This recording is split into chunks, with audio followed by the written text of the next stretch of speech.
Boa noite a todos os irmãos e irmãs. Mais uma vez aqui, vamos dar continuidade à nossa leitura do livro A História da Igreja, do irmão André Miller. Partimos aqui deste tópico, a ira de inocência. Dentre as testemunhas da assinatura de Magna Carta estava Pandolfo, o legado arrogante do Papa. Ele viu aquilo como um golpe mortal contra o poder papal na Inglaterra. Inocêncio logo ficou informado da surpreendente notícia. Sua infalibilidade estremeceu com alarme. Se enfureceu e jurou, como era de seu costume. Franziu a testa, como diz o historiador, e irrompeu em palavras de perplexidade. O quê? Esses barões da Inglaterra presumem destronar o rei que tomou a cruz e que colocou-se sob a proteção da Sé Apostólica? Como podem eles transferir a outros aquilo que é patrimônio da Igreja de Roma? Por São Pedro, não podemos deixar tal crime impune. A grande carta foi declarada pelo Papa nula e sem efeito.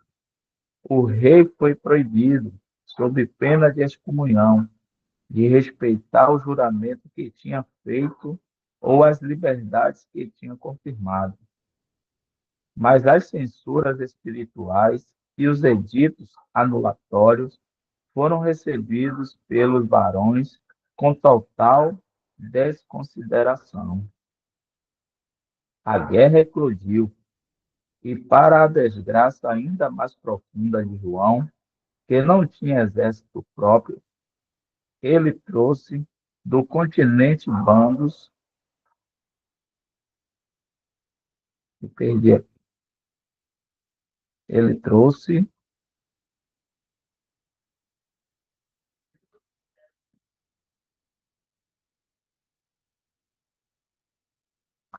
do continente bandos de aventureiros e piratas, prometendo-lhes as propriedades dos barões ingleses como recompensas pela bravura.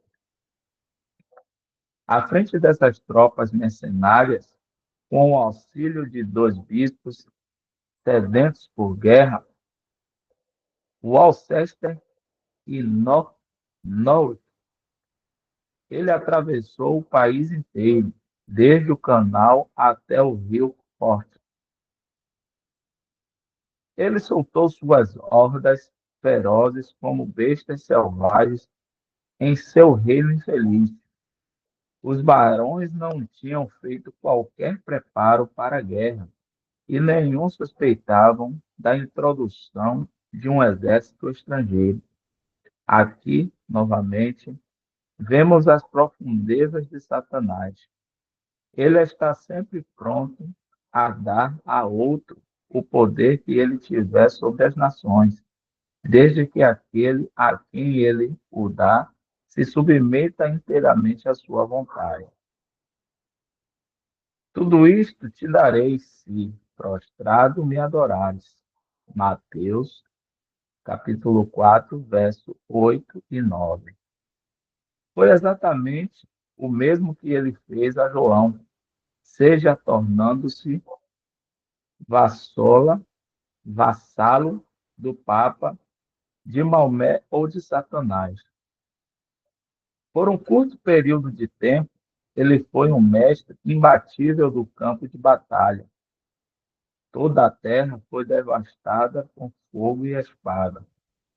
Pilhagem, assassinato e tortura se enfureciam descontroladamente. Nada era tido por sagrado, nada era seguro. Nobres e pedintes fugiam.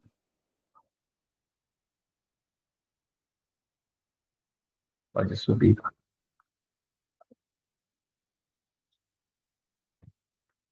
Nobres e pedintes fugiam com suas esposas e família quando era possível. Os assassinos marchando, manchados,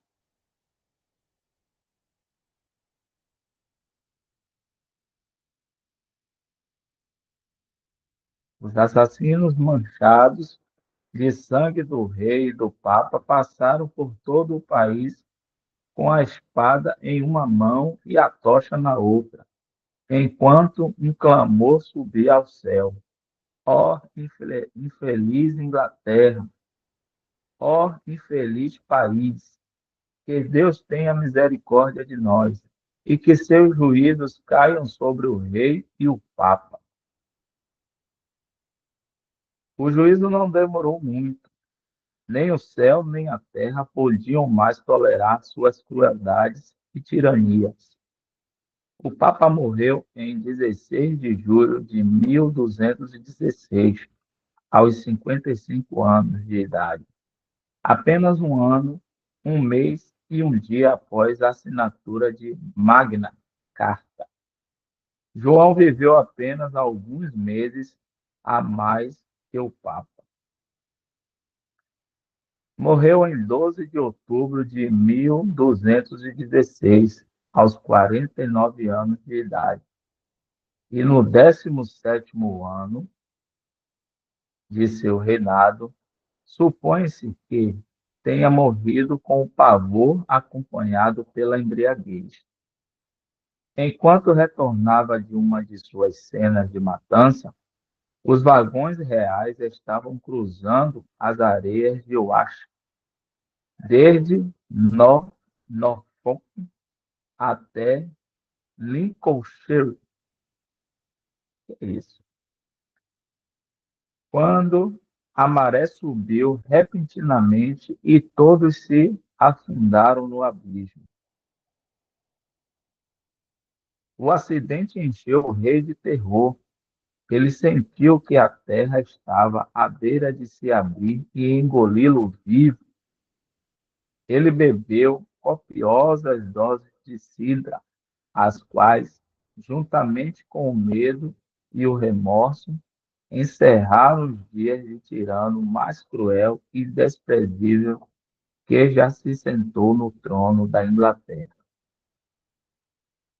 Os nomes dos demais reis, cujos vícios são tenebrosos e suficientes para provocar execrações da posteridade, são muitas vezes cercados por uma auréola de talento, seja no Senado ou no campo de batalha, de modo a mitigar a severidade da sentença. Mas o rei João morre, seu caráter permanece diante de nós de forma não redimida por uma virtude solitária.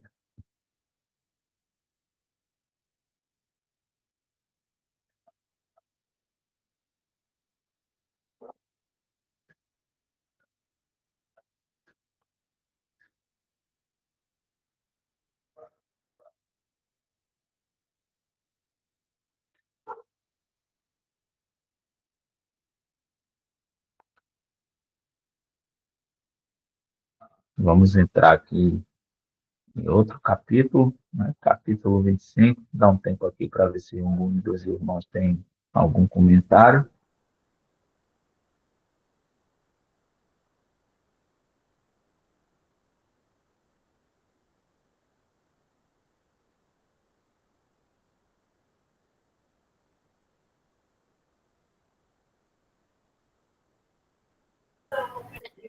Rapidinho. Irmã Malva, ainda está baixo, irmã, seu áudio? Caso a irmã esteja ainda abaixo, a irmã tem que sair do Meet e retornar. Ô, irmão, o seu tá bom. O do irmão que tá lendo, a Alexandra, que tá baixinho. Não sei o que tá acontecendo. Pelo É, menos eu, pra fa- mim. eu falei porque o áudio de Alexandre, para mim, tá bom, entendeu? tá normal. Não sei se para outros irmãos, se puderem também falar alguma coisa aí. Se não, irmã, a irmã sai e retorna para o Meet. Melhorou aí, irmã?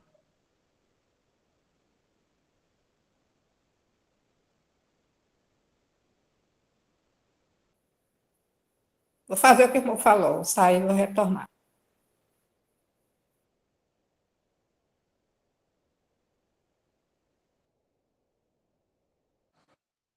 Vamos prosseguir. Se o áudio estiver bom, os irmãos sinalizam aí. Capítulo 25. França, 814 a 1229 depois de Cristo. Inocêncio e o sul da França.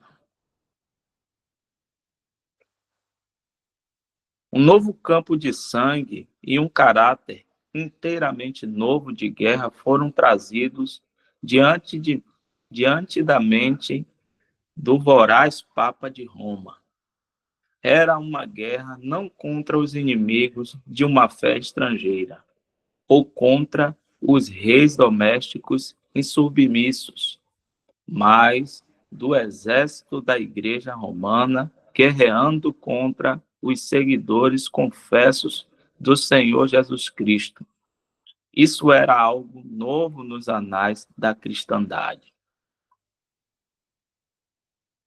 Pelo favor dos príncipes e pela indiferença do clero, os albigenses tinham sido permitidos, por séculos, a pregar o evangelho e disseminar a verdade sem serem molestados. O catolicismo romano quase perecera nas províncias do conde Raimundo VI. O povo desses locais, em geral, era muito inclinado a quebrar sua conexão com a Igreja de Roma definitivamente. Quando esse estado de coisas chegou aos ouvidos de Inocêncio, ele convocou uma cruzada contra os hereges da Languedoc e não descansou até ter varrido toda essa população do solo da França. Mas devemos, antes de tudo, retroceder alguns passos de modo a ligarmos a isso a linha de testemunhas de Cristo e de seu Evangelho. A cadeia de testemunhas. Quando comentamos sobre os paulicianos, as testemunhas de Deus e de sua verdade no Oriente, falamos que os contrariamos novamente no Ocidente. Falamos que os encontrariamos novamente no Ocidente. Afirma-se que, em seu zelo missionário, eles se espalharam por toda a Europa. Mas se eles continuaram sendo uma seita distinta e característica, ou se misturaram-se com outros sectários do Ocidente, esta é uma questão em que não há senso por parte dos historiadores. Dentre as várias formas de heresias que eram denunciadas pela Igreja dominante, dificilmente alguma delas escapou da acusação de maniqueísmo. O rótulo que era afixado sobre os imigrantes do Oriente. Mas não seria correto dizer, como faziam, que todas as seitas ocidentais eram fruto de missão deles, apesar de serem taxados com o mesmo nome. É mais do que provável, no entanto, que eles tenham encontrado muitos com espírito separatista em relação à Igreja Católica, embora não o demonstrasse sem aberta, embora não o demonstrassem abertamente, e que em tais casos os paulicianos podem ter se tornado seus mestres, podendo desse modo perpetuar seus princípios. As testemunhas ocidentais, sem dúvida, foram resultado do mesmo espírito de graça e verdade que tinham os paulicianos, através da fidelidade de Deus, que nunca permitiu-se ficar sem um testemunho na terra, mas não vemos fundamento para falar deles como descendente dos mal representados paulicianos. É mais provável que eles fossem uma mistura desses dissidentes da igreja estabelecida. Procuraremos agora traçar a linha prateada da graça de Deus, que estava trabalhando ativamente, embora sob diferentes formas e nomes, durante o período mais sombrio da opressão papal. Não há dificuldade em identificar as testemunhas de Deus, desde o início da Igreja até a Reforma, ou em traçar a cadeia ininterrupta de testemunhas que eram contra a iniquidade de Roma.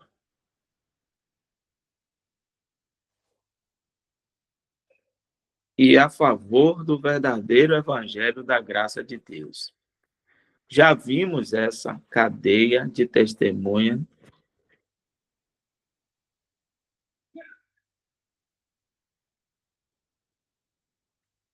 desde a história dos paulicianos até o século X. Veremos agora as 6 mais proeminentes que surgiram no Ocidente antes de e desde esse período. Primeiro, Cláudio de Turim. Nascido espanhol, foi um famoso comentarista das Escrituras na corte de Luís, na Aquitânia. Seu patrono, o imperador, o promoveu ao bispado de Turim no ano de 814. Ele é tido na história como o Wycliffe do século IX e um vigoroso defensor do cristianismo primitivo.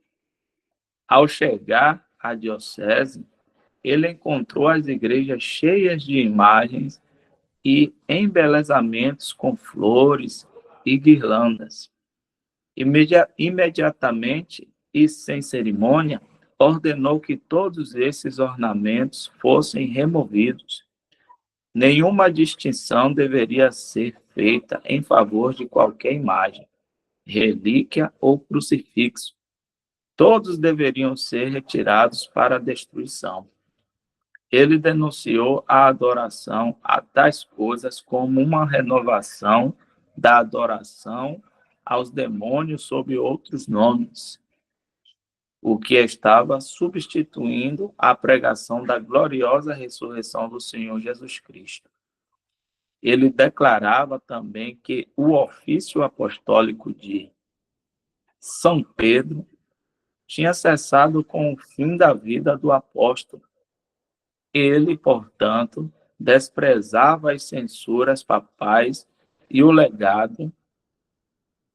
alegado poder das chaves de São Pedro. Dizem que ele separou sua igreja da comunhão romana. Mas, como muitos outros reformadores, Cláudio era duro e intemperante em seu zelo. As terríveis corrupções do clero e as idolatrias do povo o levaram a falar e escrever em termos fortes e cheios de paixão, o que não é de se admirar. Mas o Senhor cuidou dele do modo mais maravilhoso possível.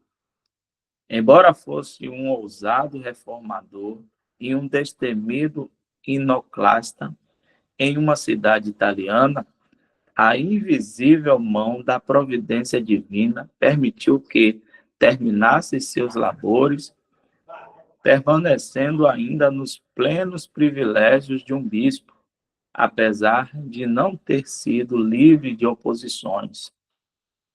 Como um elo na cadeia de testemunhas, Cláudio ocupa um lugar muito distinto. Sua influência foi grande e amplamente difundida. Teodomiro, abade de um Teodomiro, abade de um monastério perto de Nismes, ingenuamente confessou, de acordo com Milman, que a maioria dos grandes clérigos transalpinos pensavam como Cláudio. Assim, a hostilidade contra a Igreja Católica e seus muitos sacramentos, que mais tarde prevaleceu nos vales alpinos, tem sido geralmente traçada desde esse reformador Cláudio. Ele morreu no ano de 839. Então, tempo aqui para os irmãos meditar, se tiver alguma coisa para trazer.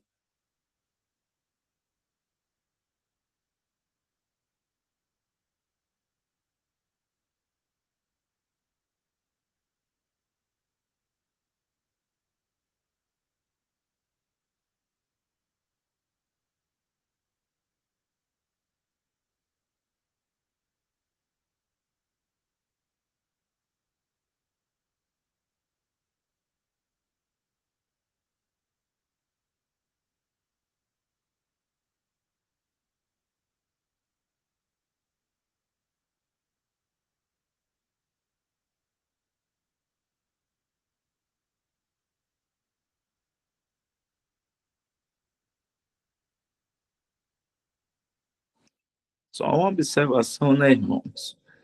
Que a gente vem tendo durante toda essa leitura do livro, da história da igreja, o irmão André Miller, ele está sempre destacando aquelas pessoas que o Senhor usou, mesmo no meio desta confusão toda, que já havia sido estabelecida na igreja, à medida que a igreja ia se perdendo em sua responsabilidade, que era o testemunho, ia arruinando cada vez mais esse testemunho, sempre o Senhor utilizava dos seus para que a verdade das Escrituras ela fosse de alguma maneira divulgada. A gente observou aí em outras leituras passadas que chegavam papas, até mesmo papas, mas com o coração voltado para o Senhor Jesus, para o verdadeiro evangelho, só que era sucumbido pelo sistema, que era muito, mas muito forte e imperial naquele tempo,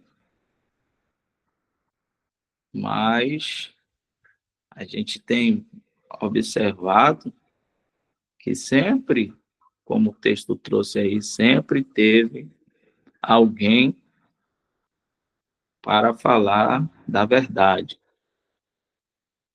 mesmo a verdade sendo entulhada, cada vez mais entulhada, mas a verdade estava ali, sendo dita aqui, sendo dita ali, por um, por outro, e as perseguições vinham, mas o Senhor, ele sempre utilizou dos seus para trazê-la. E a gente está vendo aí, né, que acho que a grande maioria dos irmãos, eu também pensava assim, que o evangelho da graça, a verdade da palavra de Deus só veio ser pregada de fato, de verdade, a partir de 1500, quando Lutero, que foi o mais proeminente nessa questão, né, da reforma, trouxe as teses, trouxe o evangelho da graça, começou a botar a cara, a tapa, a pregar no seu monastério, e é o que a história mais, é o que a gente mais fica sabendo, digamos assim, quando se fala de reforma, é de Lutero. Mas quando a gente vai estudar mesmo, né, mergulhar em outras literaturas, a gente observa que teve outros, muito antes, né, de 1500. Aí esse primeiro mesmo, ele morreu em 840, alguma coisa, no final aí, né, não, 839, e ele já tinha levantado contra o clero, contra os sacramentos, né, contra as adorações a imagens, né, tinha determinado lá, na jurisdição dele, a retirada de tudo isso. Né? Então, a gente vê que era o Senhor trabalhando, né? Trabalhando. Essa observação e trazendo para nós, nos dias de hoje, a gente toma como encorajamento que a verdade ela vai continuar sendo pregada, independente do sistema que está estabelecido aí. O sistema ele vai avançar. A gente tem aprendido que ele vai se tornar a grande Babilônia, onde a gente vê os irmãos que são mais experimentados nessa questão da escatologia, traz que o sistema, né, a religião vai virar a grande Babilônia, a falsa igreja, né, a prostituta. Então, o sistema ele vai crescer, mas a verdade do Senhor ela nunca vai deixar de ser pregada. Embora não sendo popular, a gente tem que ter em mente isso, que a verdade ela não vai ser popular, porque a massa cristã hoje está naqueles versículos de 2 Timóteo 4, onde a maioria rejeitam a verdade e absorvem para si aquilo que é dos seus próprios interesses, né? O irmão até colocou aí, porque virá tempo em que não sofrerão a sã doutrina, 2 Timóteo capítulo 4, verso 3, porque virá tempo em que não sofrerão a sã doutrina, mas tendo comichão nos ouvidos, amontoarão para si doutores, conforme as suas próprias concupiscências, e desviarão os ouvidos da verdade, voltando às fábulas. Então, esse é o estado da massa, professante, né? Eles não querem a verdade, eles desviarão os ouvidos da verdade. Por quê? Desviarão os ouvidos da verdade? Porque eles querem aquilo que satisfaça os seus desejos, né? Na continuação da passagem vai dizer, né? Amontoarão para si doutores conforme as suas próprias concupiscências, né? Seus próprios desejos. Então, a massa, ela está nesse estado, né? Onde elas querem aquilo que os agrada. Então, ela vai fazer aqueles líderes, aqueles doutores que os agradam, que falam aquilo que eles querem ouvir. Então, a verdade, ela não vai ser popular. Então, é um encorajamento para a gente, para que a gente descanse no Senhor e não queira, né, vamos dizer assim, que a verdade, ela, embora seja um desejo, mas a verdade ela não vai se tornar uma unanimidade, vamos dizer assim, no meio cristão, porque, infelizmente, a ruína se instalou no testemunho cristão e o que a gente vê, segundo a palavra de Deus, é que ela vai continuar a crescer até se tornar a grande Babilônia. Até aí.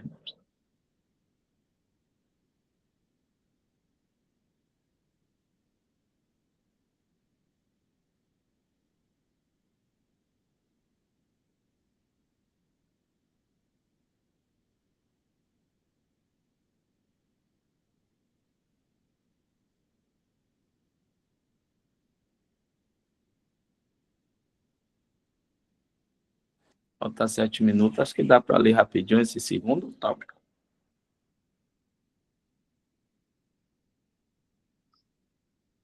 Os petroprussianos. Por volta do ano de 1110, um pregador chamado Pedro de Brus começou a declamar contra as corrupções da igreja dominante e os vícios do clero. Como missionário, ele trabalhou principalmente no sul da França, em Provença e Languedoc. E o que pode nos parecer estranho, foi-lhe permitido disseminar suas novas doutrinas com impunidade por cerca de 20 anos. O inimigo não o podia silenciar nem matar a testemunha até que seu testemunho estivesse terminado. Mas, como quase tudo o que sabemos sobre tais homens, chegou até nós através dos escritos de seus adversários. Apenas ouvimos sobre o que eles chamavam de suas heresias. Venerável abade de Cluny escreveu um tratado contra os seguidores de Pedro de Brus, os assim chamados petroprussianos. Eles foram acusados de muitas ofensas, mas que podem ser resumidas da seguinte forma: oposição ao batismo de crianças, à missa, ao celibato, aos crucifixos, à transubstanciação e à eficácia das orações pela salvação dos mortos. Mas nada que o fundador dessa seita fizesse ou dissesse parecia despertar o sentimento público contra ele, até que ele queimou várias cruzes com a imagem de Cristo. Os padres, então, conseguiram, por meio de um tumulto popular, e ele foi queimado vivo em St. Gilles, em Languedoc. Mas seu protesto não foi tão facilmente consumido. A luz divina pode ser ofuscada por um tempo, mas nunca extinta.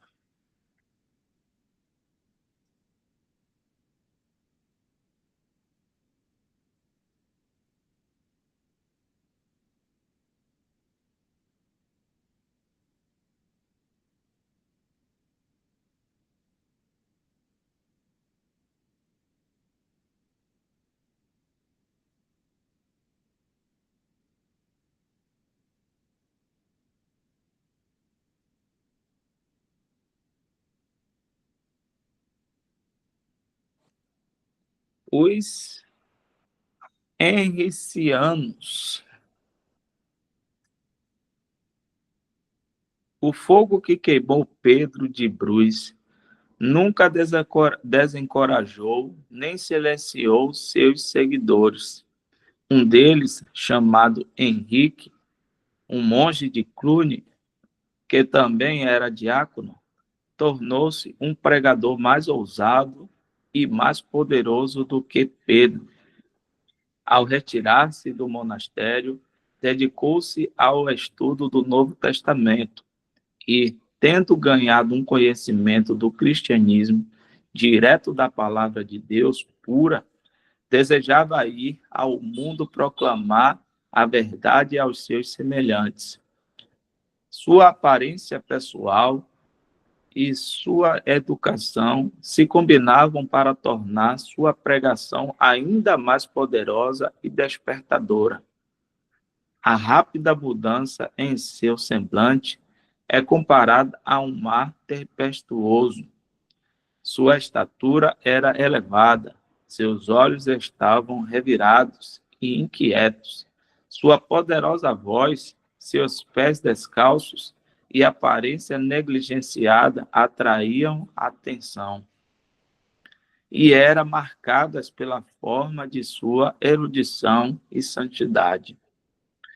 Durante anos ele era apenas um jovem, mas seus tons profundos, sua eloquência maravilhosa, com sua aparência notável, horrorizavam o clero e encantavam o povo. Em um espírito similar ao de João Batista, ele chamava o povo ao arrependimento para que se convertesse ao Senhor, e não poucas vezes atacava os vícios já impopulares do clero. Mas a oposição do clero que Henrique enfrentava apenas atraía mais o povo para si. Multidões, tanto das classes mais pobres quanto das mais ricas, o recebia como um guia espiritual em todas as coisas. A primeira vez que se ouviu falar dele, historicamente, foi em Lausana, mas atravessou o sul da França, desde Lausana até Bordeaux. E como observa Neander, ele atraía o povo para si e os enchia de desprezo e ódio contra o alto clero, dizendo que não deveriam ter nada a ver com eles. Eles deixavam de participar do serviço religioso e o clero se achou exposto a insultos por parte da população, tendo que solicitar a proteção ao poder civil. O prudente bispo de Le Mans, vendo a influência que ele tinha conquistado sobre o povo, contentou-se em simplesmente direcionar Henrique a outro campo de trabalho. O zeloso monge retirou-se silenciosamente e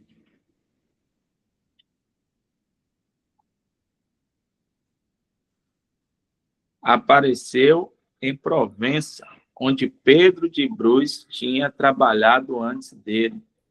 Ali ele desenvolveu ainda mais claramente sua oposição aos erros da Igreja de Roma e atraiu para si a mais amarga hostilidade da hierarquia clerical.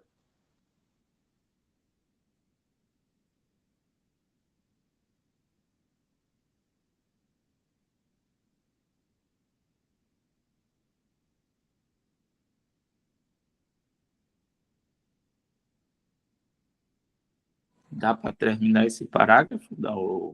Ou a gente pode parar por aqui? 9:1. Melhor terminar. Continua até o próximo assunto.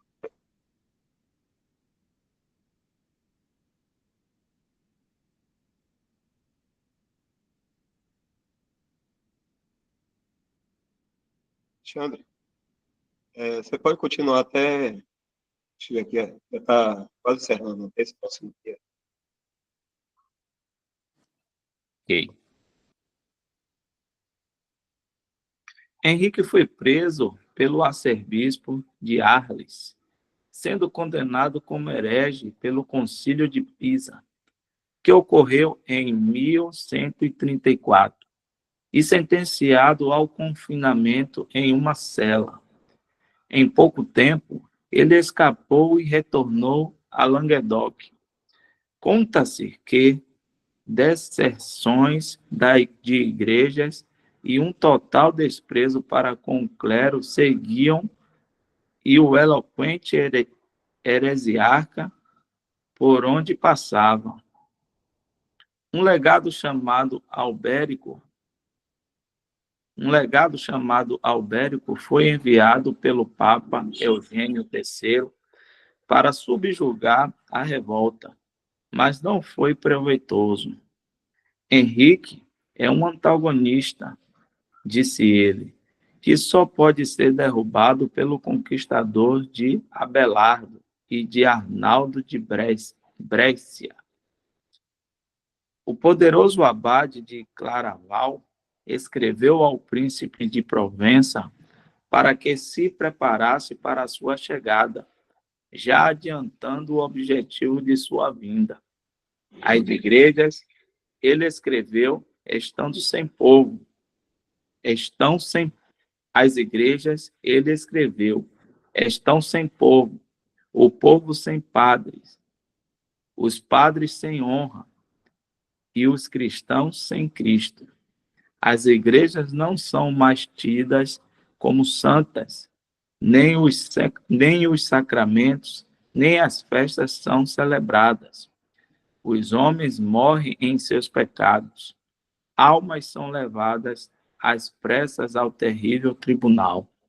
Sem penitência ou comunhão, o batismo é recusado aos bebês, que são assim impedidos da salvação. O abade fez milagres, como se acreditava. O povo se maravilhava e se admirava. Henrique fugiu. Bernardo o perseguiu, purificando os lugares infectados pela pestilência da heresia. Por fim, o herege foi preso e levado acorrentado ao bispo de Toulouse, que o condenou à prisão, onde logo depois morreu repentinamente. Ele foi, então, libertado de todos os seus perseguidores no ano de 1148 e entrou em seu descanso.